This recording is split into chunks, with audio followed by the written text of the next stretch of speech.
정치인의 진정한 존재감은 존재가 존재를 증명하는 게 아니고 부재가 존재를 증명할 때 그 진정한 존재감이거든요. 지금 홍준표 시장이 딱 그런 상황이에요. 정념이 떨어졌다 말씀을 하셨는데 그래서 가셨잖아요. 가셨는데 상한가에 여전히 모든 진영에서 홍준표 시장 모시기가 경쟁적으로 일어나고 있잖아요. 사실 제가 며칠 전에 통화를 했습니다. 그래서 통화를 했어요. 지금 이 당이 윤석열 대통령의 영향력에서 헤어나지 못하는 당내 경선을 치렀고 단일화 과정까지도 정말 있어서는 안 되는 그 모습에 덧정이 없어진 겁니다. 덧정이 없는 이런 뭐 정치 세력들 내가 어떻게 여기서 다시 정치를 이야기하냐 이런 거예요.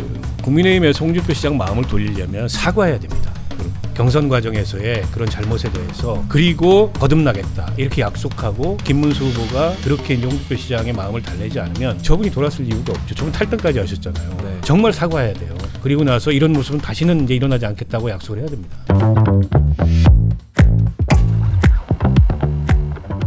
이준석 후보 얘기를 좀 더 해보겠습니다. 이번 뭐 국민의힘 내용 사태의 최대 수혜자라는 분석도 있어요. 그래서 지금 여론조사상으로는 뭐 6%에서 10% 왔다 갔다 거리기도 하는데 이게 10% 이상의 의미 있는 득표를 할 수 있느냐에 대한 전망은 좀 엇갈리는 것 같습니다. 먼저 박 의원님은 좀 이준석 후보의 득표 저는 가능성이 상당히 있다고 봅니다. 네. 그러니까 지금 국민의힘이 그동안에 보였던 여러 가지 이제 자중 질환도 있지만 이제 윤석열 전 대통령과의 단절이 안 되면 이를테면 국민의힘의 좀 합리적인 보수층이나 중도층 여기는 이제 국민의힘에 손이 안 가요. 근데 이제 그런 어떤 지지 세력을 흡수할 가능성이 이준석 후보가 제일 높죠. 그분들 중에 민주당의 이재명 후보를 이번에 지지하겠다 이런 분들도 있을 수 있어요. 지금 보수 논객 중에 대표적으로 뭐 정규재 그 주필이라든지 또 조갑재 전 조선일보 월간조선 대표라든지 이런 분들이 이제 그런 포지션에 쓴 거 아니에요. 그런데다가 어제도 홍준표 시장을 지지했던 그 외곽 지지 모임이 민주당 이재명 후보 지지 선언도 했어요. 이제 그런 흐름인데 그런 흐름보다는 여전히 이제 이 합리적 보수층이나 중도층에서 이 상황을 관망하고 그러나 이대로라면은 국민의힘이나 김문수 후보는 못 찍겠다. 근데 이런 분들이 이준석 후보로 넘어갈 수 있는 대표적으로 김현철 그 이사장, 네. YS 그 김영삼 대통령의 그 아들, 네. 이분이 이준석 지지 선언을 했어요. 근데 그 굉장히 당연한 귀결입니다. 어떻게 보면. 왜냐하면 YS가 살아 계셨다면 저런 식의 위헌적이고 불법적인 비상계엄을 용납했겠는가? 용납 안 했을 거거든요. 근데 거기서 헤어나지 못하고 있는 이 국민의힘 진영이 무너졌다 이렇게 판단하는 분들은 기왕 무너졌다면 이걸 재건하려면 어디에다가 표를 주는 게 그나마 씨앗이라도 남기는 거냐 이런 전략적 판단을 할 가능성이 있어요. 그런 면에서 이준석 후보 약진 가능성이 있고 이준석 후보는 어제 행보도 보면 김문수 후보와 국민의힘을 대체하겠다 이 야망을 확실히 갖고 있는 것 같아요. 그래서 본인이 2등 경쟁을 2등으로 치고 올라가서 1위 경쟁을 하겠다. 그런 캠페인 방향을 잡은 것 같고 보수의 미래가 될 수 없다. 김문수 후보는 그런 그렇죠. 그래서 국민의힘이나 그런 김문수 후보는 여전히 그런데 이제 빅텐트론. 그러니까 지금 이준석 후보한테 먹히지도 않습니다. 아니 여전히 윤석열 못 잘라내고 여전히 무슨 부정선거 음모론 같은 언저리에 머물고 있는 그런 후보하고 어떻게 연대를 할 수가 있겠어요. 변하지 않으면 이준석 후보를 끌어안을 수가 없어요. 네. 그래서 지금 그걸 이준석 후보한테 함께하자 할 문제가 아니고 국민의힘이 변하고 국민의힘이 중도 보수의 확장 가능성을 보이지 않는 이상 이준석 후보의 확장 가능성이 상당한 선거다 이렇게 봅니다. 이준석 후보의 약진 국민의힘에 너무 큰 위협 아닙니까? 어떠십니까? 당연한 위협이죠. 그렇지만 이 위협은 어떻게 보면은 국민의힘이 변화할 수 있는 물론 짧은 대선 기간이지만은 아주 좋은 또 기회가 되는 거죠. 박원석 의원 지적처럼 윤석열 대통령 12.3 비상계엄은 분명히 이건 잘못했습니다. 잘못된 만큼 우리 당의 자정 노력을 통해 가지고 다시 일어서는 그런 건강한 회복력을 우리 국민들은 기대하고 있는 거거든요. 그런 측면에서 우리가 그러니까 과도한 입법 권력의 그 중심에 섰던 이재명 민주당 대표가 지금 민주당 후보가 돼 있는 거예요. 지난 3년 동안 또 타협하지 않는 대통령 이 통치 권력과 입법 권력이 어떻게 싸웠는지 우리 국민들은 특히 지켜봤습니다. 자, 그렇다면은 이 정말 갈등과 반목 불신 대립을 또 진영 이 팬덤의 전쟁을 갖다 종식시키기 위해서는 이제 합리성을 추구할 수 있는 그런 국민들의 마음을 우리가 얻어야 되는 건데 그러려면은 지금 현재 지난 3년 전에 이준석 당 대표를 갖다가 성비위범을 몰면서 우리 당은 또 윤리 징계까지 먹이면서 거의 출당을 시켜버렸단 말이에요. 쫓아내버렸단 말이에요. 이런 부분에 대해서 이런 부분들이 다 윤석열 대통령 당정 간에 이루어진 부분입니다. 이런 부분에 대해서 잘못된 부분을 진정어리게 반성하고 또 그런 가운데 이걸 뭐 이 대선 이제 얼마 남지 않은 뭐 득표 계산하고 공학적으로 이준석 후보하고의 단일화를 위한 우리 당이 할 선제적 조건 이렇게 해서 뭐 일시적으로 그렇게 하면 안 돼요. 이건 진정 어리게 우리 당이 새롭게 변화하는 그런 노력으로서 그런 걸 하나하나 해 들어가면은 이번 대선은 누가 뭐라 그래도 개혁신당의 이준석 후보와 국민의힘이 다시 우리가 그 지난 오랜 갈등과 대립 그리고 불신 이걸 씻어내면서 정말 저 과도한 입법 권력의 중심에 섰던 이재명 지금 현재 민주당 후보가 또 행정부의 수반이 돼서 대통령 통치 관련 이 저항적 5년 권력마저도 손에 쥐면은 이게 대한민국이 독재를 할 수 있고 독재자가 될 수 있다. 이렇게 이제 우리가 국민들이나 합리적 상식을 가진 그런 중도층에게 많은 호소를 하려면은 우리 자신들이 바로 변화해야 되는데 그 변화의 중심은 저는 이번 선거는 이제 지금 이 대목에서는 국민의힘은 오로지 윤석개혁신당과 함께 갈 수 있는 그런 변화고 윤석 한 사람 설득시키지 못하면서 어떻게 이재명 후보를 이긴다 이 이야기입니까? 지금 말씀을 드려보면 지금 사실 국민의힘 김문수 후보와 이준석 후보의 지지율을 합쳐도 사실 이재명 후보에 미치지 못하기 때문에 그렇습니다. 이게 단일화 얘기가 좀 수면 아래에 있지만 사실 두 후보가 합쳐서 이재명 후보 이길 수 있으면 그때는 좀 단일화론이 급물살 탈 수 너무 시나리오긴 하지만 좀 가능하지 않겠습니까? 어떻게 보십니까? 근데 이제 단일화를 두 분을 놓고 한다고 했을 때 누구로의 단일화가 폭발적인 효과가 있겠냐? 그거는 단연 이준석으로의 단일화가 폭발적인 효과가 있을 겁니다. 그러나 이제 당세 또 후보 간의 지지율의 격차가 있기 때문에 국민의힘에서는 절대 이제 그런 상황을 만들려고 안 하겠죠. 근데 이제 이준석 단일화를 성사시키려면 일단 윤석열 전 대통령과의 단절, 또 내부에서의 아주 적극적인 쇄신, 뭐 이런 전제 조건이 형성이 돼야 돼요. 그런 전제 조건이 형성된 상황에서 김문수 후보의 캠페인이 많이 따라잡는다. 이재명 후보를. 그래서 이준석과 힘을 합치면은 뭔가 박빙의 상황으로 선거를 가볼 수 있다. 이런 상황이 되지 않으면 안 될 거예요. 네. 그러니까 그 얘기는 이준석 후보는 본인이 두 자릿수 지지율이 나올 것 같거나 혹은 그에 근접한 지지율이 나올 것 같다. 끝까지 완주했을 때 그러면 절대 단일화 안 합니다. 절대 단일화 안 하고 그렇게 이제 선거 이후에 어쨌든 보수가 대혼란과 엄청난 변화를 요구받게 될 텐데 거기서 내가 키를 잡겠다. 그게 정치적으로 본인에게 훨씬 남는 거일 수 있거든요. 그래서 많은 전제 조건이 필요한 거예요. 국민의힘이 적극적인 단절과 성찰과 반성을 해야 되고 뭐 이를테면 권성동 원내대표를 위시한 이런 친윤 세력들 다 뒷전으로 물리고 그리고 김문수 후보의 지지율이 상승해서 뭔가 이게 선거의 지형을 바꾸고 이준석 후보와의 단일화했을 때 선거 양상을 바꿀 수 있는 그러니까 세 가지 네 가지 이상의 그런 전제 조건이 필요한데 시간이 없어요. 그런 전제 조건을 충족하기에는.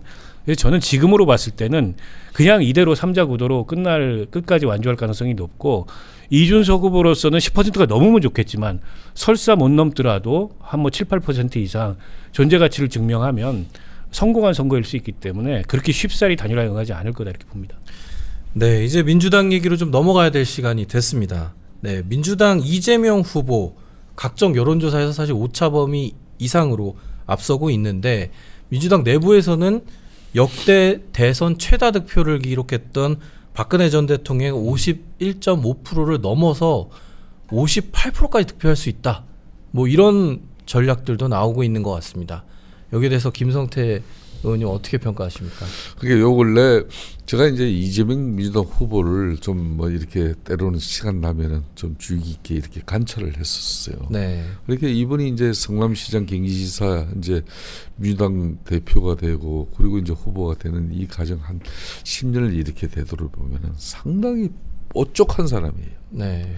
아주 그냥 뭐 날수도 이만저만 날선 그런 발언이 아니었거든요. 그걸 이제 다시 자신의 지청 그 뭐 개딸들은 이제 사이다 발언이라고 그러지만은 그걸 이 뭐 좀 받아들이는 그런 시청자나 정치자들 입장에서는 그냥 진짜 몸서리를 칠 정도로 무서웠어요. 쉽게 말하면. 근데 그런 이재명 후보가 지금 요 근래 엄청나게 많이 유해져 있습니다. 표정 자체부터 달라져요. 보십니까? 네. 왜 달랐는지 저는 저게 이제 바로 오랜 준비입니다.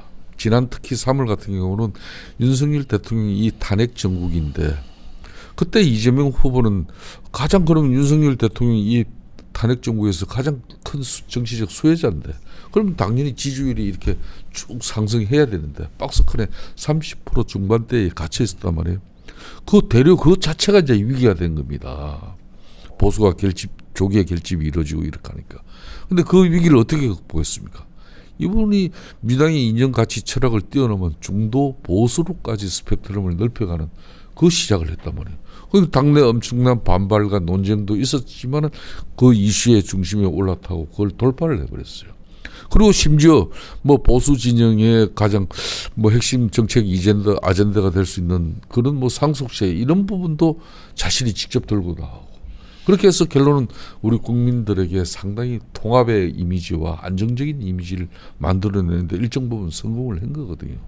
그렇다 보니까 요 근래 이제 유세가 시작되자마자 저는 저게 이제 또 한편으로는 너무 그게 가요불급이라는 말인데 이 부자 몸조심이 너무 심해요. 네. 예? 그리고 지금 이제 특히 이제 민주당 자체적으로 지금 이제 테러라든지 또 유세 과정에 이 상당히 위험한 상황을 예방하기 위한 여러 가지 조치는 중요하지만 이게 너무 가행적이고 그러니까 뭐 방탄 쫓기나 이런 게 좀 과하다고 보세요? 그러니까 이걸 경찰에서 이런 뭐 이재명 후보에 대한 여러 가지 그런 이런 안 좋은 그런 후진국행 그런 어떤 우려가 있어서 후보 조심하십시오. 우리 경호 인력도 붙이겠습니다. 이러면 되는데 너무 자체적으로 자신적으로 그러니까 미국의 트럼프 모델도 그냥 가져오고 이렇게 해서 하는 부분에 저는 조심하는 건 정말 좋아요. 어떤 경우든 이 선거 과정에서 특히 국가의 불확실성을 제거하는 이 소중한 선거에서 유력한 후보든 그렇지 않은 후보든 어떤 이 쉽게 말하면 잘못된 사람들의 그런 행위 자체가 대한민국을 후진국으로 떨어뜨릴 수 있기 때문에 저는 미연에 방지하고 예방하는 건 좋은데 그게 너무 또 심해 보이면은 국민들한테 이재명 대통령 인위 대통령이구나 이런 인식이 자신들한테 얼마나 큰 도움이 될지 한번 지켜봐야 될 것 같아요. 네. 지금 뭐 이재명 후보의 분위기가 많이 달라졌다고 했는데 실제로 어제 유세 분위기를 보면 TK 공약에 나섰는데 뭐 대구가 디비졌다 뭐 이런 발언도 나오고 사실 실제로 많이 달라진 건지 아니면 거기만 달라진 건지 모르겠지만 아무튼 좀 달라진 분위기가 있다고 하거든요. 유세 현장을 좀 한번 보고 가겠습니다. 박정희 대통령에 대한 평가도 다양하죠. 저는 젊은 시절에 그렇게 생각했어요. 독재하고 군인을 동원해서 심지어 사법기관을 동원해서 사법살인하고 고문하고 장기집권하고 민주주의를 말살하는 아주 나쁜 사람이라고 생각했어요. 지금도 그건 사실이죠. 또 한편으로 보면 이 나라 산업화를 이끌어낸 공도 있는 것 아닙니까 여러분. 만약에 박정희 대통령이 쿠데타 안 하고 민주적인 과정으로 집권을 해가지고 민주적 소양을 가지고 인권 탄압 불법 위헌적인 장기 집권 이런 거 안 하고 정말 살림살이만 잘하고 나라를 부유하게 만들었으면 모두가 칭송했지 않았겠습니까? 박정희 전 대통령 관련 발언인데 좀 자신감 넘쳐 보이긴 합니다. 박 의원님 어떻게 평가하십니까? 그렇죠. 지금 일단 그 보수가 무너지고 있고 또 그 보수의 어떻게 보면 지역적 근간 기반이었던 TK에서도 변화가 감지되니까 더 과감하고 더 공세적으로 이제 외연 확장에 나선 거라고 볼 수 있을 것 같고요. 그러니까 지난 대선 때만 하더라도 뭐 이승만, 박정희 두 전 대통령 묘역 참배 같은 거를 사실은 민주당 내에서 할 수 있는 분위기가 아니었어요. 이재명 대표도 하지 않았고, 그러니까 그만큼 지금 그 여지를 국민의힘이 준 거예요. 그러니까 아주 기본적인 그 우리 헌정 체제의 금도를 넘어서서 그걸 무너뜨리려고 함으로써 보수층에서도 마도 등을 돌리고 실망한 모습이 나타나니까 과감한 외연 확장에 나선 거라고 보고요. 그래서 이재명 후보가 어제 대구에서 유세하면서 나도 안동 출신인데 뭐 제명이가 남이가 뭐 이런 얘기까지 했어요. 근데 우리가 남이가는 오랫동안 지역주의자들이 써왔던 레토릭입니다. 근데 그런 얘기는 사실 민주당 쪽에서는 쓰지 않았던 건데 그런 레토릭까지 동원하면서 적극적으로 외연 확장을 하겠다 이런 의지를 보인 거고 실제 최근에 이제 그 여론조사 지지율을 보면 지난 대선에 이재명 후보가 TK에서 한 22% 정도 득표를 했는데요. 최근에 30% 선을 오르락내리락 하고 있어요. 그러니까 이 추세대로 간다면 아까 이제 58%라는 그 역대 최대 목표치 근접할 수 있습니다. 만약 TK에서 30%를 받는다면. 그러니까 국민의힘으로서 상당한 위기일 수밖에 없고 김문수 후보도 TK 출신이기 때문에 어쨌든 연고를 내세워서 강하게 방어를 하려고 할 텐데 TK도 예전의 TK가 아닙니다. 이건 웬만했어야죠. 때문에 국민의힘으로서 상당한 이제 그 위기의식을 느낄 수밖에 없는 상황이고요. 그러니까 역대 이 대선에서 최다 득표는 표수로는 윤석열 전 대통령이 했어요. 그리고 득표율로는 박근혜 전 대통령 51.6%, 표 차이로는 이명박 전 대통령이 정동영 후보한테 22%를 이기면서 520만 표.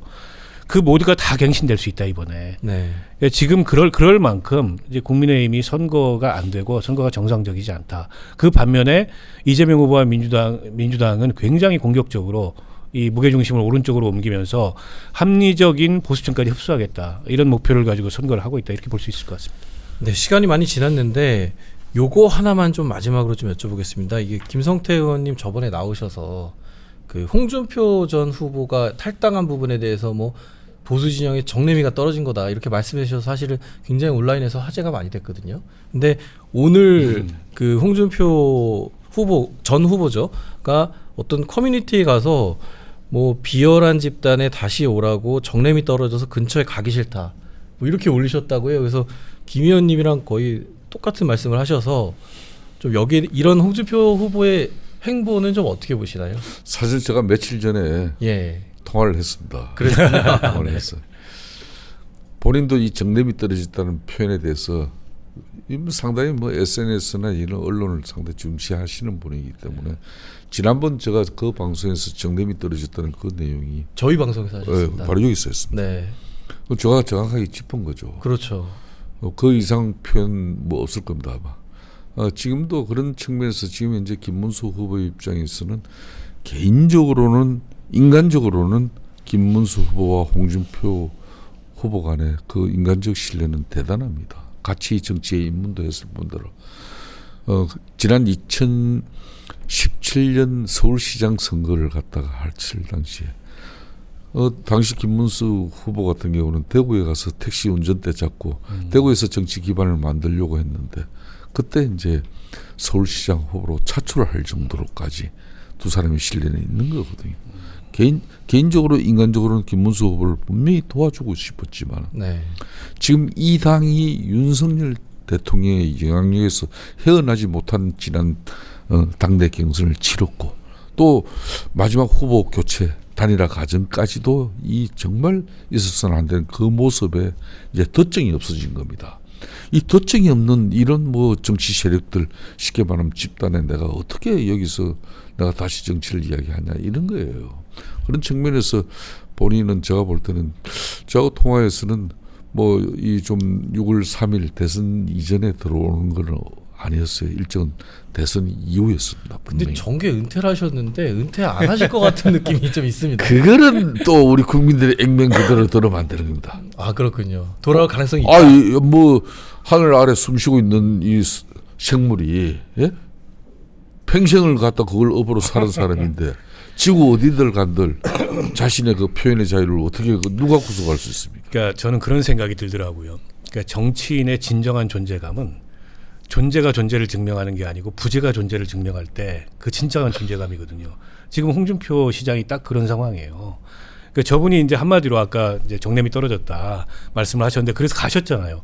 가셨는데 상한가예요. 그렇죠. 여전히 모든 진영에서 홍준표 시장 모시기가 지금 경쟁적으로 일어나고 있잖아요.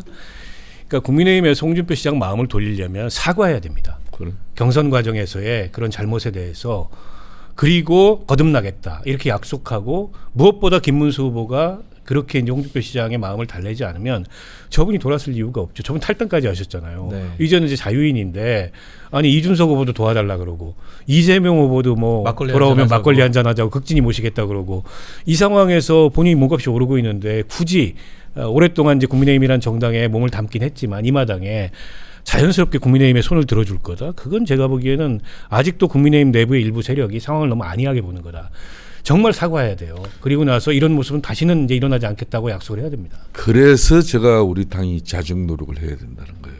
김용태 비대위 위원장이 정말 피도 눈물도 없는 그런 자정 노력의 중심에 서서 당을 일신시켜 나가지 않으면 제2의 제3의 홍준표는 계속 나올 수밖에 없는 상황입니다. 지금 뭐 많은 그 좋은 자원들을 갖다 이 선거 캠프에 지금 합류를 시키려고 하지만 상당히 제한적이에요. 네. 네? 그 하나만 보더라도 이게 저도 많은 선거를 치르고 경험을 하고 또 선거를 또 만들어 봤지만은 지금 이제 선거가 이제 흔히 말하는 대세론이라는 게 형성돼 버리면요. 그냥 중간적인 입장에 있는 사람들도 아유 이왕이면 되는 사람하고 하지 이렇게 되는 거예요. 이런 지금 절체절명의 위기 상황이 바로 국민의힘입니다. 그렇기 때문에 그런 국민의힘이 보수 우파 진영의 흔히 말하는 지층만 가지고 이번 조기 대선 치른다면 그러면은 그럼 뭐 윤석열 전 대통령의 뭐 관계를 어떻게 하든 말든 뭐 누구든 신경 쓸 필요도 없을 거예요. 그게 아니에요. 대한민국 그래도 헌정 76년 동안 60여 년 가까이 집권 세월로서 세계 10위권의 경제대국을 만든 그런 저력이 있는 쉽게 말하면 정치 세력입니다. 이 정치 세력이 지난 수년 몇 년 동안에 이렇게 망가져 버린 겁니다. 이걸 다시 복원하려면 얼마나 새로운 각오와 새로운 실천 행동이 뒷받침돼야 되겠습니까? 그 네. 처절함이 지금이라도 저는 보여줘야 된다 생각해요. 네, 아무튼 마지막으로 앵그리 성태님이 아주 또 멋있는 말씀 해주셨습니다. 아무튼 오늘 두 분 말씀 감사합니다. 다음에 또 뵙겠습니다. 네, 감사합니다. 고맙습니다.